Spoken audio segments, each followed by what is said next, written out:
I've certainly had a lot of whys on my journey. A lot of why I should have lost weight when I was 3, 4, 500 pounds.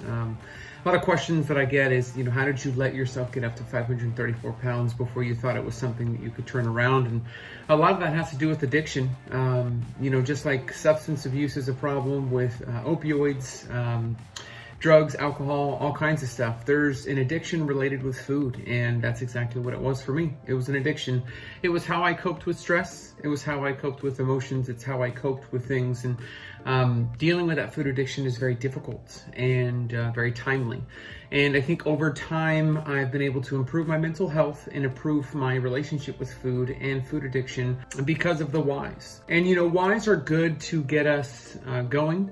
We see on Instagram the before and afters. I know there's been a lot of accounts on Instagram that have taken my photo, reposted it on their page, and it's a cause of allowing others to see that it's possible and possibly gain followers. I think, and I don't know how this came about, but somehow, some way, there have been keto accounts on Instagram that think I've been keto, or at some point I did keto, and I never did. But they won't stop reposting my photo again and again and again.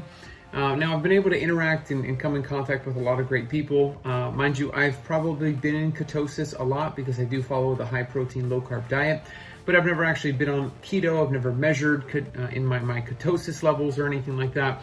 But a lot of these accounts and a lot of these postings are all to help drive a why for someone. I want to look good. I want to lose weight. I want to do this and I want to do that. And that why is good. A lot of us start off with that why. I want to play with my kids, or I want to be able to go on a roller coaster. I want to be able to go on an airplane without having to struggle in the seats. A lot of our whys are good to get us going.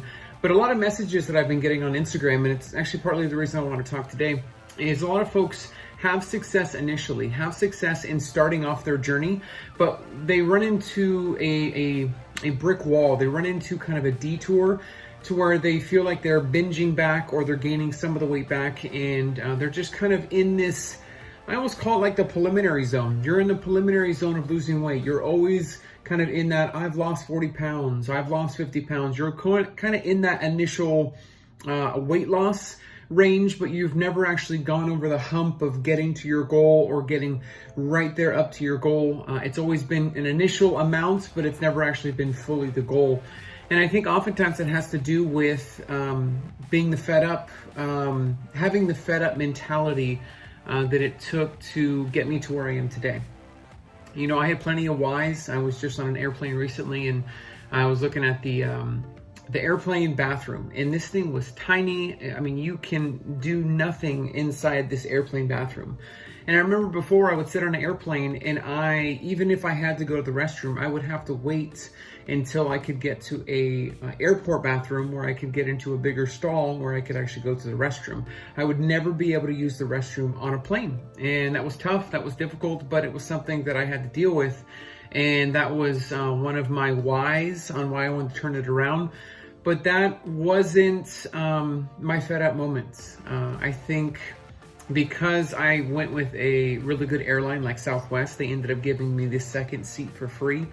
And so I would be able to sit in 2 chairs and I'd be comfortable. So I had a why of I didn't want to spill over into a second seat, but it wasn't too much. It wasn't my breaking point. And I had whys to lose 40 or 50 pounds, but I never really had that fed up, get to your goal. And, now that I'm at my goal and I've hit my goal weights, I've seen something different in the whys that got me going, the whys that keep me going sometimes.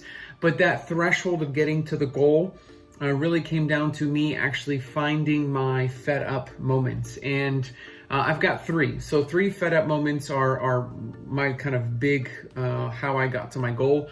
The first one was I wasn't able to use the restroom, and I wasn't able to tie my shoes properly. I've got a story, and you can fast forward another minute if you don't want to go and listen to this story. But I remember actually having to stop on a freeway. This was a bathroom, a Chevron gas station right near Six Flags Magic Mountain. And I remember going to the restroom there, and it was so narrow of a restroom that I could end up only going to the bathroom, but I couldn't actually clean myself up. And it was a moment of embarrassment because I had to find a restroom down the street without being able to take care of business to do that. And it was a cause of embarrassment, the smell that would come because I couldn't properly take care of myself. In fact, having people help me, like my wife and family members, help me tie my shoes, those were, and that is one of my fed up moments where I didn't want to be the embarrassment of myself. I don't want to say I cared about what other people thought, but I did. But I was an embarrassment to myself because I couldn't even properly maintain myself. I couldn't even tie my shoes. Another one was I couldn't even go long distances without being out of breath and without having my lower back hurt in such a way that I had to sit down. When you're out and about and you're on activities, when you're going places with people, you're on an adventure, you're doing this, you're doing that, you oftentimes want to do that stuff with people. You want to enjoy it, have a good time. But I found myself not being able to enjoy and not being able to have a good time going to camps, hanging out with friends, going to the beach, doing all this stuff, simply because my lower back would hurt so much I'd have to sit down. I couldn't go more than 100 feet without having to sit down and having to catch my breath. And then I think lastly, number 3 would be not being able to sleep. I'm pretty sure I had sleep apnea. I didn't officially get diagnosed with it, or no one said, hey, you've got sleep apnea. But I would hold my breath in the middle of the night. I wouldn't be able to breathe. I would do multiple things to where it was a sign that I wasn't breathing while I was sleeping. And I remember many times having to roll over to the side of the bed just to catch a breath, just to actually get through being able to breathe. And so I understand having whys to start the journey and to keep you going, but you've got to find a fed up moment to reach your goal. You've got to be fed up with whatever is limiting you in your current state, and you've got to use that to keep pushing and keep going. Whys are going to get you to an initial, loss point, but to get to your goal, you're really going to have to find that fed up moment and that fed up kind of milestone and use that as reference to get to your goal. Hoping that helps with sharing my journey, and I'm hoping it helps your journey. Don't forget to take care of yourself, and I'll see you on the next video. Later.